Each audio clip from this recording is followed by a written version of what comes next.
And now, a quick note before we begin. Our hearts go out to everyone affected by the tragic crash in India last week. This episode was recorded prior to the news, and we're sharing this show with deep respect and love for the country, its culture, and its people. Coming up on Let's Get to the Points. Tonight, we are turning one trip into 10 as we head to India. Let's get into the flights. He basically covered all the flights already. Exactly. Honestly, I think Krunal has the right idea with booking one of these Gulf carriers. For families, what advice do you have if families want to fly together to India? In business, if you are flexible, I would say do this. Can you talk about how you pay student loans with the credit card? I learned that you can pay your student loan with credit card and then you can earn those points and you can pay your student loans. And in true Krunal fashion, we're back at flights again. Sorry. I was going to say that. We moved on from flights and here we go. Right back at airport, right back at flights. And now, let's get to the points. She loves making family travel first class without the first class cost. It's Serena. For him, no travel style is off limits and no destination is too far. It's Miguel. And he loves to use his credit card points and miles for unforgettable experiences in first class and beyond. It's Mitch Shannon. Hi there. Thank you for joining us on Let's Get to the Points audio video podcast, where we bring you the very best in tips and tricks in the world of miles, points, and travel. I'm Mitch Shannon, joined by my co-host. These are the best experts you're going to find in everything points, miles, and travel. First up, she's our resident non-gatekeeping expert for everything in points and miles. It's Serena. Hi, everyone. His vibe, travel smarter, not harder. It's Miguel. Hey, what's up? And the one guy who I think might have traveled more premium class airlines than me. It's our extra special guest co-host, Krunal. Hello, Krunal. Hi, Krunal here. Please help us out. Click the subscribe button below now to our YouTube channel, Spotify, Apple Podcasts, wherever you watch or listen. Also, don't forget, sign up for our weekly newsletter. We send it out every Friday with the latest news in points and miles. Now let's do it. Let's get to the points.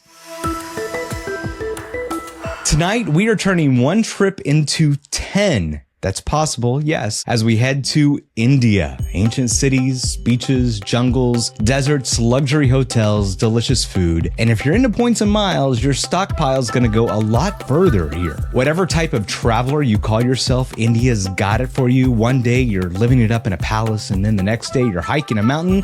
It is that kind of country. And you're gonna find a lot of points and miles hotels with many extremely affordable options. And the other great part, there are a lot of nonstop flights from both coasts of the US to India that are available using your points and miles as well. Got a lot to talk about tonight, and to help us with our discussion, we have our extra special guest co-host Krunal, the best expert when it comes to first and business class travel. And as always, we invite you to join in our conversation online by leaving a comment below. All right, I just want to list a couple of these here, and you can tell me if I got them right. I'm sure there's more. Emirates A380 first class, Qatar A380 first class, Lufthansa first class, Singapore Airlines A380 first class. Is there anything that you haven't flown, Krunal? And remember, this is a 45-minute show.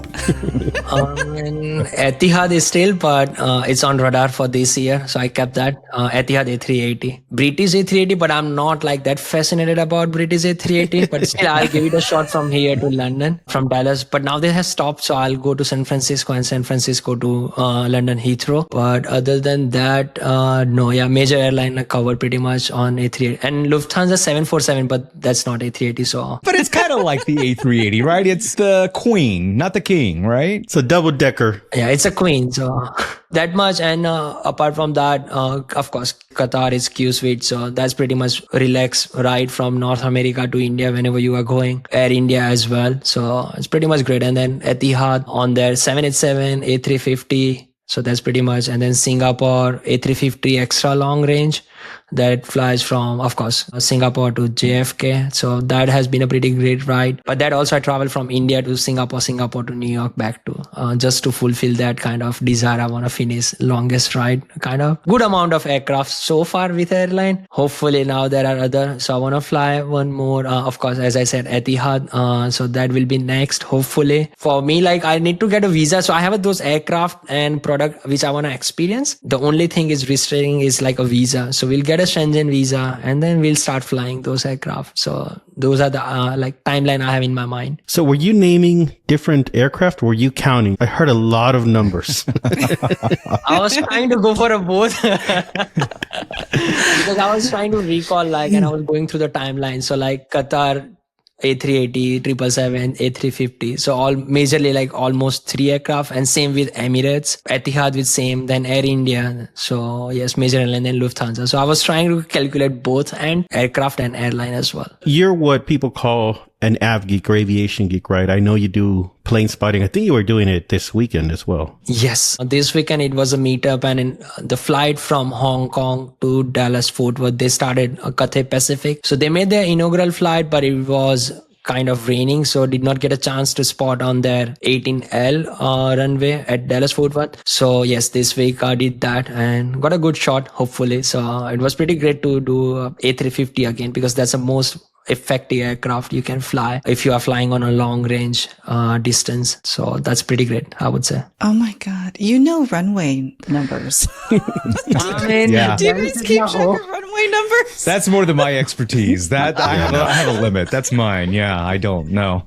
I mean, at least I know from my home airport. So you live 10-12 minutes away from airport. So every time whenever you try okay, is Qatar landing on this runway? So you can go to that spot. And if it's landing on another runway, so you have to drive a little bit further and then you can go on that spot just to capture landing spot or either taking off. So it depends. So that helps. Wow. Yeah, that's what I wanted to try when Miguel was landing from Haneda to Dallas Fort Worth, but it was raining and the aircraft made whole different route for the changing on a same runway. So did not catch that, but eventually I met him. So that was I remember he was landing on a same runway before. Yeah. Shout out to Krunal. Thank you. I did land from Tokyo in Dallas, and he lives close to the airport. We went out to have some coffee and talk for a bit because I had a pretty lengthy layover there. So thanks. And he's my go-to if I have a longer layover. If I have more than a few hours, I rather, hang out with Krunal than be at the lounge. Yeah, screw the lounge. Hang out with Krunal instead. That's way better. First time I got an opportunity, he had a little bit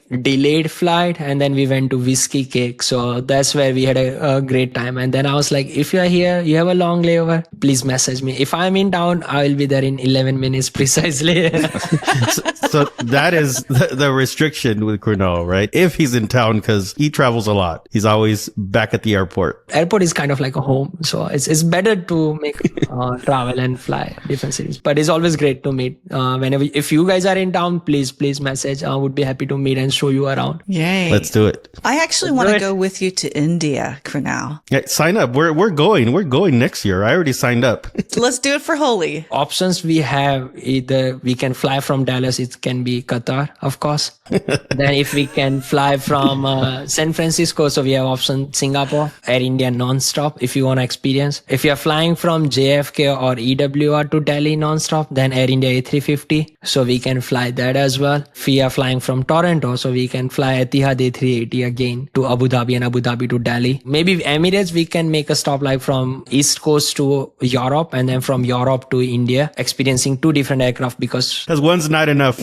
Oh yeah, no. But if you are redeeming a point and if you get a chance to experience 2 aircraft, from here you can experience Polaris, and then moving onwards you can experience Singapore. Krunal, how many times a year do you go to India? I try my best to go at least 3 to 4 times a year if I get an opportunity. If I get more opportunity, I would try my best to go more. Before that, it was twice a year, but now I have increased the count. So it can be 4 or 5 times. Is it always in business class or first class? I try to be, yes. When was the last time you flew economy to India? 2021. The beauty of points and miles, right? I would call it as a healthy addiction. You're right. It is a healthy addiction. There's nothing bad to come out of it. 100%. Because the biggest benefit I find about is the moment you land in India, you can start exploring it. You don't have to get a rest day and everything, right? And same thing while you are coming back to North America, you get a good enough sleep. Next day I landed and then I can go to straight away office for work, or I can do all of the things. So you don't get tired. That's the biggest benefit I find flying in this product and experiencing all the benefits. So what is your favorite way to fly to India out of all all the ways that you've flown there? If it's in a business class, of course, Q Suite.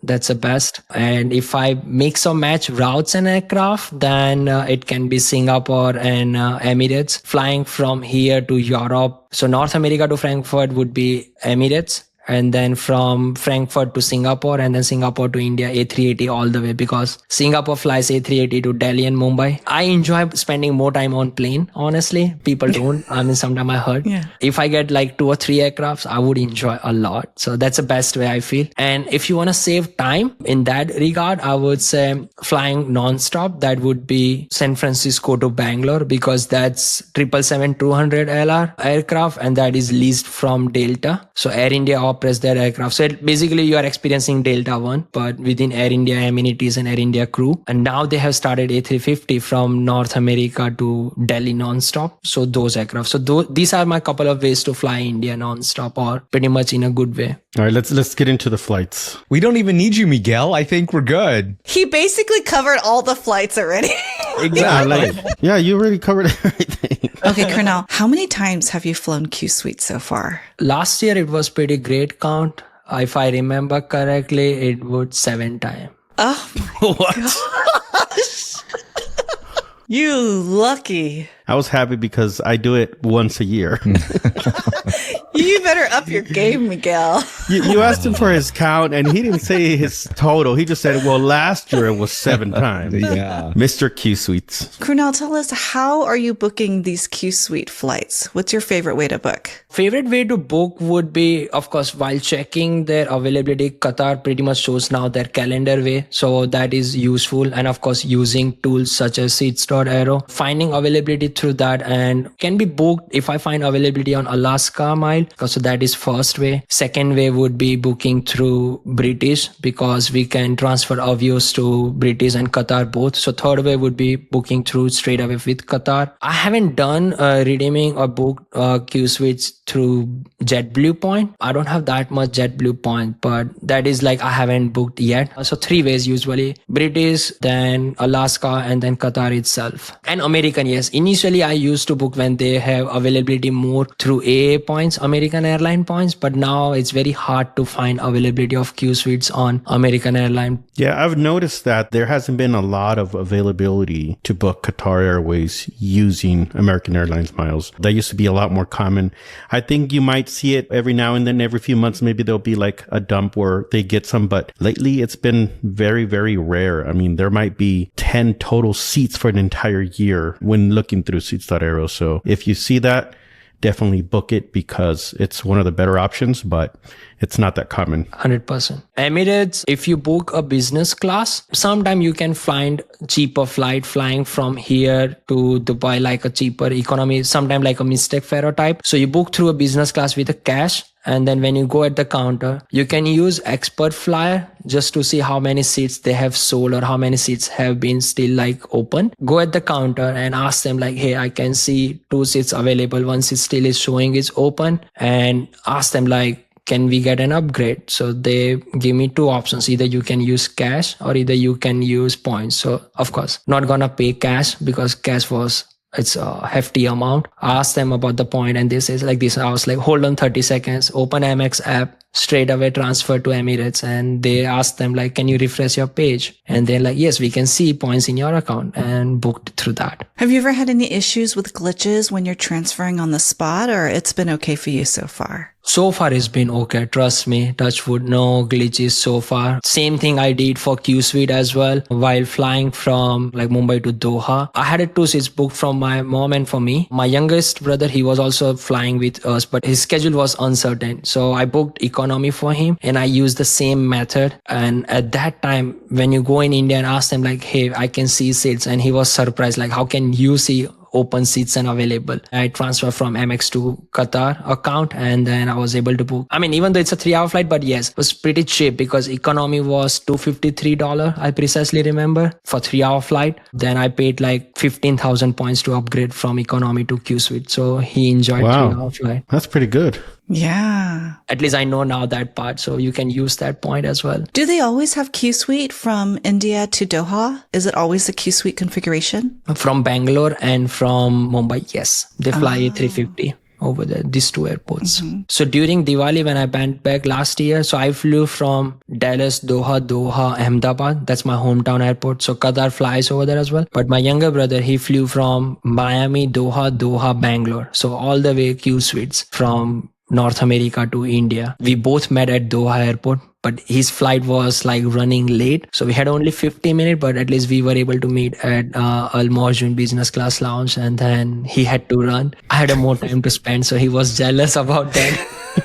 Luckily, we were able to find two business class. I mean, like, as I said, I flew from Dallas and he flew from Miami. So having that flexibility helped. Are you booking this for your brother, or is he also into points and miles? He is more enthusiastic about it. He wants to learn, but right now he's just understanding as I'm doing it. So now he has, like, I would say basic 101 about points and miles, but he wants to learn more. So always he asks, like, can you teach me that? Can you show me how do you do it? So eventually he will be doing that as well. He's in good hands with you. Hopefully. I mean, luckily we were able to pay his student loan and got points. So that's why he was able to fly Q Suite. So yes, I try my best to teach him, and I ask him, like, open your flexible schedule so you can fly from any North American airport and you can get all these flights experience. So yes. Can you talk about how you pay his student loans with the credit card? He had a student loan for his master's study. So I learned how to pay student loan and get points through one of other points and miles person. Her Instagram account is points and miles doc. So she taught about at one of the conferences which I attended, and I learned that you can pay your student loan with credit card, getting gift cards, and then you can earn those points and you can pay your student loan. So you have to link your student loan account to Gift of College account portal. And then you can use your Amex Gold card to buy those gift card available at HEB. If you swipe your Amex Gold card at HEB grocery store, it helps you to earn 4-time points. We bought worth of $6,000 of gift card. He has also Amex Gold card, so he had like $1,000 of gift card, and then I had $1,000. So that's how we paid. He gained 24,000 points, and eventually he had to go for a sign up bonus. So he got that 75,000 sign up bonus and then 24,000 this point. And we were able to book Q Suite for him. If anyone has student loan, I would definitely encourage to use that method. If you want us to do a show on how you can maximize earning points when you have student loans or tuition or anything related to education, let us know and maybe we can do a show on that. As you can see, there are plenty of options to get to India from North America. A lot of nonstop routes from the US carriers. American Airlines and United Airlines do fly nonstop to India. But if you want to fly a Delta product, you can fly Air India from San Francisco to Bangalore because they do have those planes that once belonged to Delta. There are other options to get to India as well. Air India is going to have the most options from a lot of their North American hubs. Another option to get nonstop to India from North America is to fly Air Canada from either Toronto or Montreal to Delhi and to Mumbai. And Air Canada also has a seasonal Fifth Freedom route between London and Delhi. So that's something else that might be fun to book, especially if you're adding a stopover with Aeroplan for 5,000 points and spend some time in Europe. Personally, I've flown American Airlines from Delhi to New York. That was on a very good deal. I'll say I think I paid about $900 one way from Delhi to New York and then into Atlanta, I believe. And that's the flight where I stayed hungry because they don't have dine on demand like Qatar Airways. And if you're asleep during the meal service, you're going to get skipped and you're going to have to wait 45 minutes until the next snack time for you to get a sandwich with, what did it say, Mitch? Where's the beef? Or where's the beef? But you got there, right? That's all that matters. Yeah. You got there. Yeah. You didn't eat, but you got there. I don't know. That was my experience. Honestly, I think Krunal has the right idea with booking one of these Gulf carriers like Qatar Airways, Etihad, or Emirates. American Airlines, United, I would put those at the bottom of the list. I haven't flown Air India, but there are some of their products that actually look pretty interesting to me that I like to fly. I like to fly that Delta plane. Maybe we can visit Serena and take that route to Bangalore. Yeah, I had no idea that they had a Delta plane flying that route. That's great. Does that mean it has a door? Yes. We love doors here. 100%. Okay, so let's say that you are wanting to accumulate miles for a flight to India. I'm going to go through a list of how many miles you can expect to spend on routes like these. Okay, let's start with the nonstop routes from North America to India. You can use American Airlines miles and fly from JFK for as little as 30,000 miles one way in economy. And you can sometimes find business class on American Airlines for only 55,000 miles. Otherwise, with partner business class, that will start at 70,000 American Airline miles. For United Airlines, this will start at 40,000 miles in economy one way and 80,000 miles in business class. And if you want to fly Air India, you can book that with Air Canada miles for as little as 55,000 miles in economy, 90,000 in business class, or 130,000 in first class. Air Canada also flies from Montreal and Toronto to India, but that award pricing can be much, much higher. And then as Krunal mentioned earlier, there are lots of other ways to book if you're okay with connecting. For example, with American Airlines miles, you can get business class for as little as 70,000 miles if you search from other U.S. airports aside from JFK. And there are also other mileage programs you can book to India if you are okay connecting. And these include Air Canada Aeroplan, Virgin Atlantic, Air France KLM Flying Blues program, Turkish, Avianca Life Miles, Singapore, and Krunal's favorite, Qatar. Also, in a few days, ANA will be allowing one-way award bookings through their program. So you could be able to book with ANA miles for United flights or Air India flights. With a lot of these flights, you can use Seats.aero to find award availability. And under the search tool, you can also use the multi-city code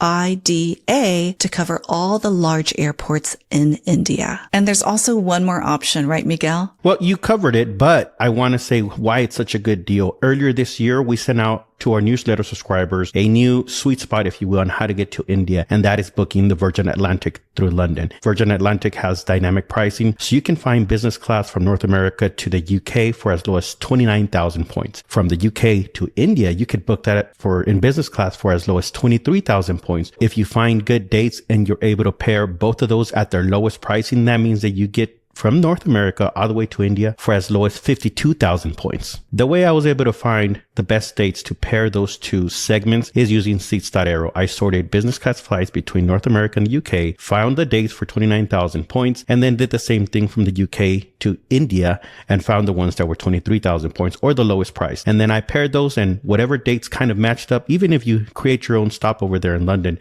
I think it's a pretty good deal because you're talking about 50, 60,000 points and less than $500 in fees for that trip. I think it's a pretty great deal. If you want to fly in economy and don't want to spend too much point, you can also spend only 27,200 points flying from North America to India via Paris. For an example, airport would be Raleigh, so that is RDU to Paris, CDG, and then from there to Delhi. Flying on Air France, but booking through Virgin Atlantic points only requires 27,200 points. You even have the exact 200 points. I would have rounded, but I would have rounded too. I'm also wondering how you know this because I'm sure you haven't booked that because if it's not Q Suites, you ain't going. I haven't booked, but one of my friend, he lives in Raleigh and he wanted to fly Air India and he was like, I don't want to spend too much points and economy is fine for me. I want to fly on one stop. So I was like, okay, let's find it out option for you. And at that time, Seats.aero helped to find it out that option using those points. He flew and then he was like, it's pretty much great experience for him because he anyway flies economy. So it worked for him and he did not have to spend too much money on his credit card. So that helped him out. Yeah, no, that's great because there's also lower fees, I'm guessing, when you're flying Air France versus Virgin Atlantic, because I know flying to the UK, they charge all these extra fees and all that. If you want to use Seats.aero like we do to find award availability, check the show notes for a discount code. We talked about flying Air India from San Francisco on that Delta plane with the doors, which sounds exciting, but I'm not sure if we can book that together because when I look on Air Canada's website, I only see one seat available. So I'm wondering, Krunal, for families, what advice do you have if families want to fly together to India? If family wants to fly, Air India sometime release 2 seats, but lastly, they have been releasing only 1 seat. So if you want to fly in with Air India and you can book through Avianca Life Miles. It's also a partner of Star Alliance, so you can book through specifically with two people using Life Miles and fly with Air India. So booking with Life Miles and flying on Air India. Secondly, if you are coming from India to North America and if you want to fly with family, option would be again flying either American or either Air Canada also release one seat. You can also book Air India. Sometimes their points are on sale, so you can book through Air India because they have been releasing more seats. That is also option. However, it's pretty dynamic. Like sometimes they release on your specific dates. So if you are flexible, then it would be helpful. My best would be flying from major airport within India, connecting to in the Middle East, and then from Middle East you can fly to North America major airports. So that's one of thing which helped me to book from family as well, because recently I helped one of my friends to book 2 seats in Qatar, and we booked through one seat we booked through British Airways. Luckily we found one seat on American Airlines, so husband and wife both flew together on Qatar Q Suite from Mumbai to Doha and Doha to Dallas Fort Worth. Sometime yes, you can find 2 or 3 more seats on economy for sure. In business, if you are flexible, I would say do this: fly differently from India. Like one can fly from Mumbai, one can fly from Bangalore, one can fly from Delhi to Doha, and from Doha you can connect on a same flight to North America airport. So at least on your major longer flight duration, you guys are flying together. For the first flight, it's just 3-hour flight, so you can still enjoy Qatar experience or Etihad. After that, following longer flight, you can fly together. So I was able to find Etihad booking through JetBlue points. They have been releasing 2 or 3 seats on Etihad on their new aircraft A350 flying to Chicago from Abu Dhabi. So you can book that actually. That is good option if you want to fly with family. Krunal, do you have any other flight tips for us? One thing is coming in my mind. If you are flexible, I would recommend to fly from West Coast to Singapore and then Singapore to India. Over there, you can find 2 seats in business class and definitely get a bulkhead seats. That is so 87,500 point required to fly India. And if you're lucky enough, on your next flight, you can get A380 business class. So flying from San Francisco to Singapore would be A350, and then Singapore to Delhi or Mumbai would be A380. So you can pair that and you can fly to India. It will be little long flight for sure. Singapore is best when it comes to their in-flight service and crew member and everything. So I would definitely experience that if someone wants to fly and someone wants to book that flight. We like the long way here. Also, if you're okay paying the advantage fare on Singapore, then there are a lot more business class seats available too.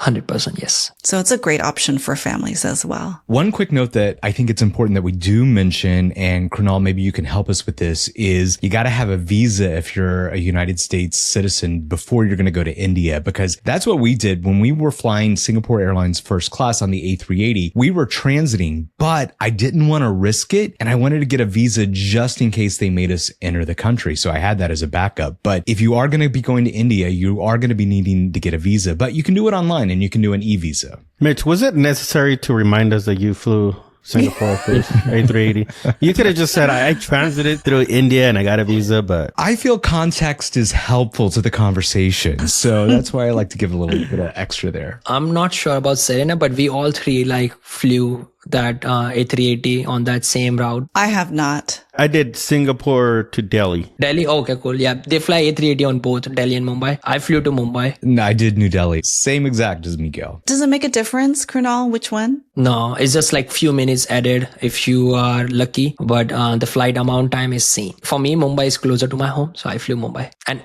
it's A380, so you can't go wrong. But now here's the thing, Seats.aero, they just have this new feature that will check if you need a visa for a country. And I think it's a pretty good thing, right, Miguel? Yeah, definitely. Under their tools bar, they have a tool called Visa Checks by Thematic. You enter your origin, your destination, your place of residence, and your nationality, and it will tell you the requirements, whether you need a visa. And if it does require a visa wherever you're visiting, it will have a link there to the official government website. Because if you just Google visa for India, let's say, you might get a lot of other websites that are not the official one, and you might be paying more than you have to. So definitely you want to make sure that you're on the government website, and Seats.aero has this tool that's pretty good for this kind of stuff. So we have lots of different flight options to get to India, but we need a place to stay when we get there. And there are some points properties we can look at. Krunal, do you have any favorites in India? If you're flying to Delhi, yes, it's called Hyatt Andaz or Hyatt Regency. It's very great property also because Hyatt Regency was first they open within India. So it's pretty old, but you get experience of Asian vibe in your room if you get a suite, and it requires low amount of points when you book through that. And Hyatt Andaz is also great if you are in New Delhi. In Mumbai, yes, you can book Marriott properties. There are plenty of Marriott. If you're going to Goa, St. Regis is also great property. Plenty of options. And if you are willing to pay, it's not that much required, like it's not that expensive. But if you're going in a Rajasthan part, like a western part of India, in that they have plenty of resorts you can book through points. One is if you're going for a wildlife safari, Amangiri is also over there, so you can book that as well. So a couple of options, yes. Have you stayed at that Andaz in New Delhi? Because I was looking at that property when we were going through there, and it looked like a really nice place, but I was having a hard time finding a ward space for that. Yes, I was able to find, it was only required 6,500 points at that time, off day, but it wasn't the suite, it was just a normal room. And at that time I had a status, now it's expired. So luckily they were able to upgrade because it was a summertime and it was a kind of a scorching heat over there. So luckily, like, not a lot of people were staying. So I had to get chance to experience that Hyatt Andaz in New Delhi. So definitely I would recommend to book that. Yeah, it looks like a great property. The hospitality you experience at Hyatt Andaz is definitely exceptional. So I would recommend have a breakfast in the morning next day and you will love it for sure. So we have a lot of points property options in India, and here are a few that you might want to think about so you know how many points you need to save. And they don't require many points at all, which is great. So there are lots of Hyatts in India, and it sounds like we need to pay attention to the Andaz, as Krunal has suggested. But there are also several Alilas and Park Hyatts in India. The Alilas, they top out at only 20,000 points per night. And then there are 2 Park Hyatts. They are only 8,000 points per night. And there's also another Park Hyatt opening in India soon as well. For Marriott, we have the Ritz-Carlton and the St. Regis. Those cap out at 60,000 points. And then for Hilton properties, there are 2 Conrads that max out at 40,000 points. There's also a Waldorf opening soon in 2026. For IHG, there are 2 Intercontinentals, and they are about 55,000 points each. And if you want to go to the Taj Mahal, you'll want to look at the Marriott and the Hilton in Agra, and they cost between 10 and 30,000 points per night. India is such a large country, and there are so many sights to see, so many places. But Krunal, can you recommend the best way for us to travel about the country?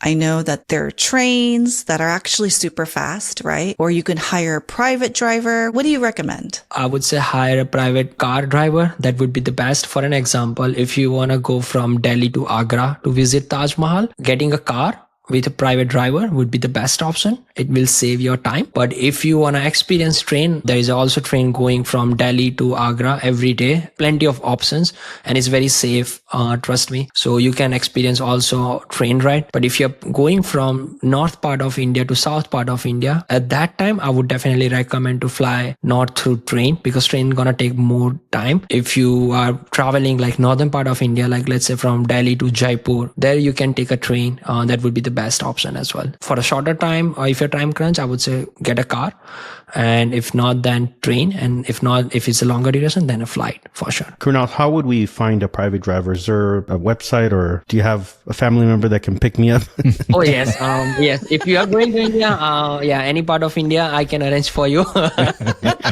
I would be happy to help you out. And whichever hotel you are staying, they have a affiliated contact through the car rental or private car agency. That would be the best and trusted. However, there are a couple of websites we're gonna show on a screen, and we're gonna put under notes, and you can book through them as well. One which I usually use whenever I go to India is called One Side Cab or One Way Side Cab. Is usually like they will send you a driver detail, car detail and everything, and they will pick you up at the airport or at hotel, whichever address you want, and they can have experience if you're going from Delhi to Agra, and then they can drop you back at the hotel. So Krunal, I know that there's a super fast train. Is this an experience that we must try, this train experience? Because you know how like in Japan, you have to try the bullet train, or it's, it's fun to try. Is that the same case in India, or is it something we could skip? Because private driver sounds kind of nice to me. Yes, I would recommend that hospitality experience. It's not fast as a bullet train you have experience in Japan. Down the line, maybe, hopefully in future, yes. But at this moment, no. However, to answer your question, yes, I would recommend at least one way to experience a train ride. And then while coming back to your hotel,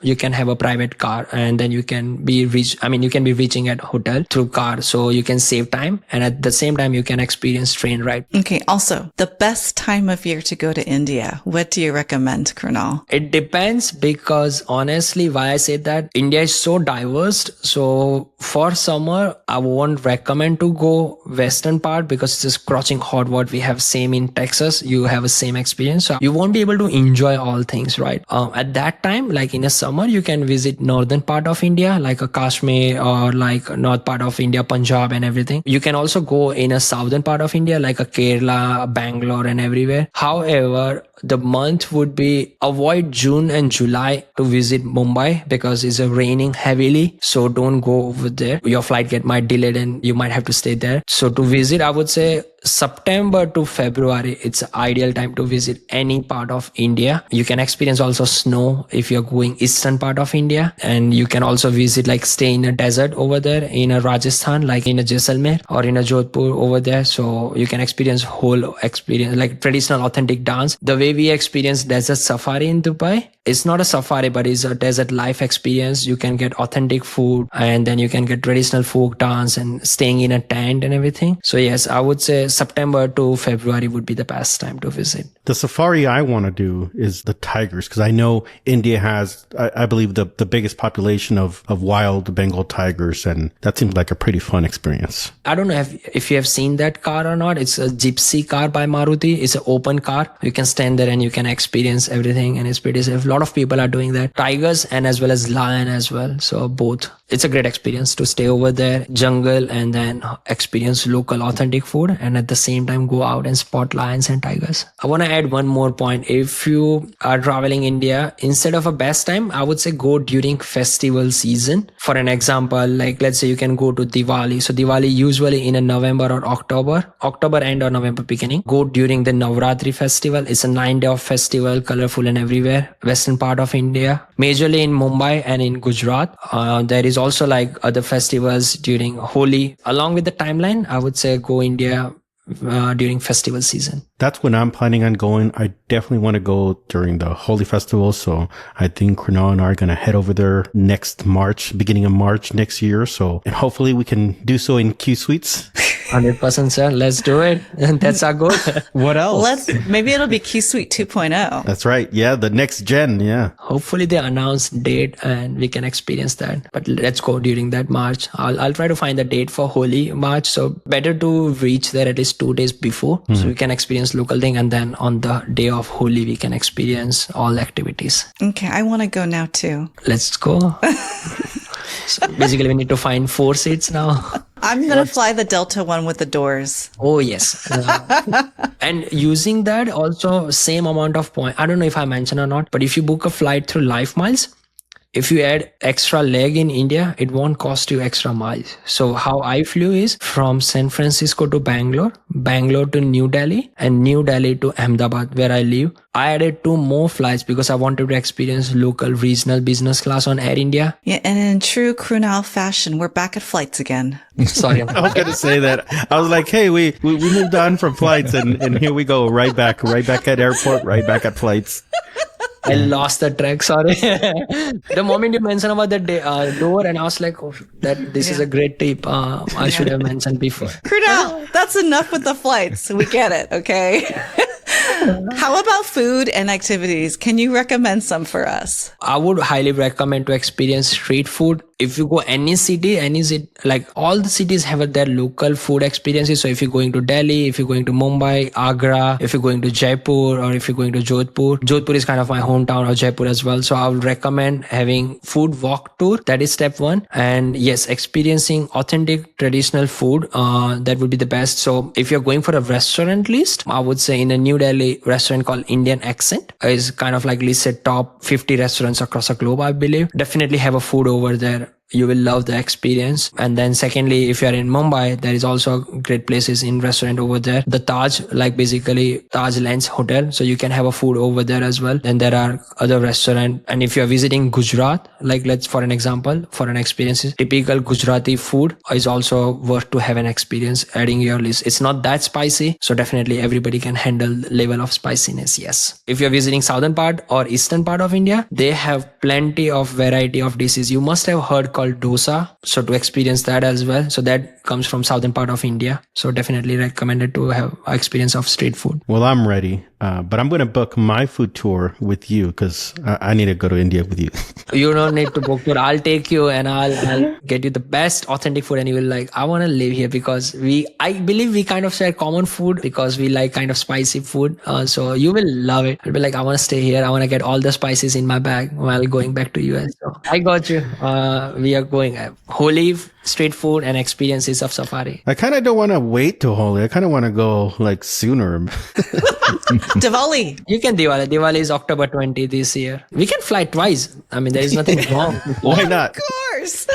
Of course. Diwali is you will experience, and then Holi we will again experience. So let's fly and explore different parts of India. Sorry, back to flights. But if I do find this Virgin Atlantic sweet spot for, 50, 60,000 points, I'll make sure to share that and Elevate. That way, whoever wants to join Krunal and I on this food festival or other festival, they can join us. If you're not part of our Elevate group, check the show notes so you can see how you can join. We'd love to have you. Krunal, can you tell us about Goa? Because I'm a water person and I like the beach. So tell me about that location and whether I should spend some time there. If you are a water person, I would highly recommend to visit Goa. After arriving at Goa, if you want to stay at a properties like called St. Regis, I would highly recommend to stay over there so you can get access to the beach. And they have also certain part, it's called private beach experience. So you can experience all the activities they organize at the location specifically. And you can have a two-wheeler scooter, and then you can just roam around in more major parts of Goa and experience local food over there. They have also casino over there in the ocean between, so you can experience that if you are staying in Goa. Goa has a lot of things for you, so you will love it. Like you can ride a jet ski, you can do a boat. I would recommend to staying 2 or 3 nights in Goa if you're a water person. Mitch, did you hear that? Casino. So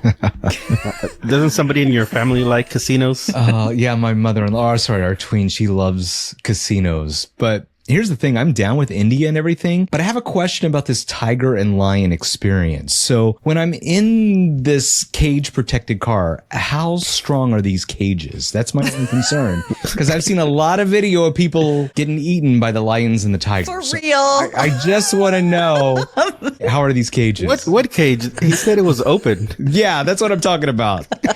That's what makes me nervous. You are in a safe hand. At least I know a lot of people, and if you're going into that specific location or staying there, you don't have to worry about at all. Like you can trust me fully, and you will be like, this was my greatest experience of having safari in India. So you will be safe and alive for sure. So we've covered flights and we covered that plenty. We've covered hotels, we've covered food and some of the experiences, but India is such a big country and it's very diverse geographically, and the food itself, Krunal told us about how there's different types of food, whether you're in the northern, eastern, or southern part. If we missed something, let us know, and we couldn't cover everything that you can do in India, but just these are some of the highlights that we could point out in this episode. So I know I can't wait to go. I really want to go to India, but is there any other last tips, Krunal, or any other flights that you want to mention regarding getting to India, but any other tips for people that are planning to go to India? If you are talking about tips, I would recommend, like in India, credit card mostly they will accept. However, nowadays they are using transaction or payment method called UPI. So I would highly recommend to register for that. Use that along with your credit card, because at local, while you are having street food experience, they won't accept your credit card, but they will accept UPI transaction payment system, and you can register with that. So it would be recommended to use that. So basically, or carry a cash for sure. I mean, you can exchange at the airport or at the bank and everything. So having a cash along with your credit card will definitely help you out. Explore from the various major airports of India. Don't just stay in Mumbai or Delhi. There are other airports such as Hyderabad, Chennai, Bangalore. Try to go over there and find a flight from there, because or also Ahmedabad as well. Singapore flies from there, and then a couple of other airlines as well. Etihad, Emirates, Lufthansa. Please explore those airports as well, and instead of just Mumbai and Delhi. And if you're going a southern part of India, so you can fly directly over there and experience. And also while coming back, they have sometime pretty good deal with the point, Bangalore for sure, and Hyderabad as well. So explore those options as well. All right. Now that you've gotten all the best flight tips to India, I don't think we did anything else, right? It was just flights. We want to know how you're going to book your trip to India. What flights are you looking at? What hotels are you going to be staying at? Let us know in the comments what your adventure to India is going to look like and what points and miles you're going to be using. Krunal, thank you for joining us tonight. Now, if we haven't found you yet, how can people find you? Thank you so much for having me on. It's really great experience and sharing little bit knowledge. You guys are all experts than me. You can always reach out to me through Instagram. It's I as a India and Krunal, Krunal_set. So you can reach out to me and I would be happy to help you out. If you're going to India, feel free to ask any questions. Would be happy to help you out so you can have a best experience and best memory. Krunal, I feel like that should be an app. I think it would be easier if I was an app and I could just, get you there. That's a great suggestion. No, I'll start thinking about that. So I can book my private driver. That's right. That's it for now. I want to thank all of our hosts. It's Serena. Bye, everyone. Thank you, Miguel. Later. And thank you for joining us, Krunal. We loved having you here. Thank you so much for having me. And I'm Mitch Shannon. Make sure you sign up for our email newsletter. Just snap the QR code right now on your screen for the latest and everything going on in the points and miles world. We're back again next week with another new show, Miles Mastro Matt. He's going to join us and we're going to talk about one of my favorite getaways. We're going down to Cabo. Thanks for watching and listening.